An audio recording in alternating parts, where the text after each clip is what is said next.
کہنے لگا 11-12 سال کا نوجوان آیا مجھے توبہ کرا گیا. تو کہا جناب آپ کو کیسے ملا؟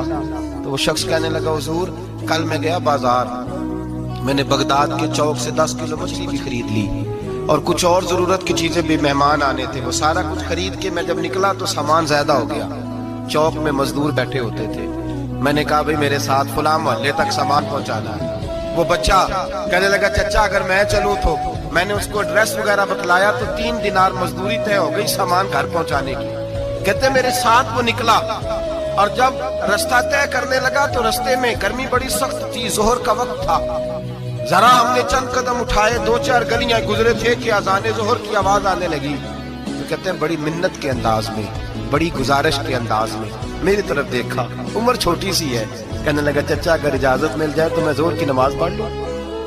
کہتے ہیں میں ایک جگہ پھٹے پہ بیٹھ گیا اور گپے کرنے لگا, سامان وہاں رکھا, میں نے کہا پڑھ لے نماز. کہتے ہیں بچہ نماز پڑھنے چلا گیا, باقی لوگ دیر سے آئے, وہ نماز پڑھ کے جلدی آ گیا. میں نے کہا بیٹے تو جلدی آ گیا ہے؟ کہنے لگا اس لیے جلدی آیا ہوں کہ آپ یہ نہ سمجھے یہ کام چور ہے, میں نے نفل چھوڑ دیے ہیں, فارغ ہو کے پڑھ لوں گا. کہتے ہیں سامان اٹھایا, رستے میں گرمی شدت کی تھی, اس کا پسینہ بہنے لگا, میں آگے بڑھا.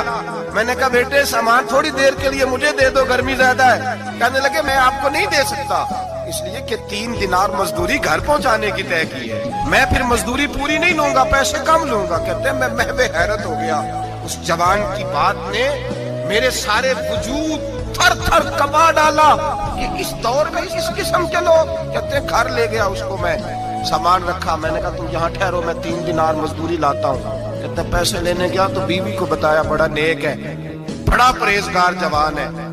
کہنے لگی روٹی پکی ہوئی ہے, اسے کہو دوپہر کا کھانا کھا لے.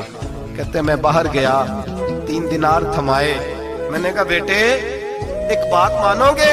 تو کہتے ہیں 3 دینار دے کے کہنے لگا اب تو آپ مالک ہو گئے, میں نے نمک کھا لیا ہے, اب تو ہر بات مانوں گا. اصلہ نال جی نیکی کریے نسلہ تاک نہیں بھول دے, میں اب ہر بات مانوں گا. تو میں نے کہا دوپہر کا کھانا کھا لو. کہتے ہیں اس کی گردن جھک گئی اور بڑے دھیمے لہجے میں کہنے لگا میں نہیں کھا سکتا, میں نے روزہ رکھا ہوا ہے, روزہ رکھا ہوا ہے, نفلی روزہ رکھا ہوا ہے.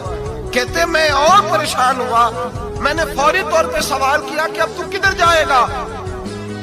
تو کہنے لگا اب میں کہیں نہیں جاؤں گا, میرے 1 دن کا خرچہ میرے ماں باپ نے جو ڈیوٹی لگائی ہے وہ 3 دینار ہے, پورا ہو گیا ہے. اب میں باقی جو وقت بچے گا یا قرآن پاک کی تلاوت کروں گا یا محمد عربی پہ درود و سلام کروں گا.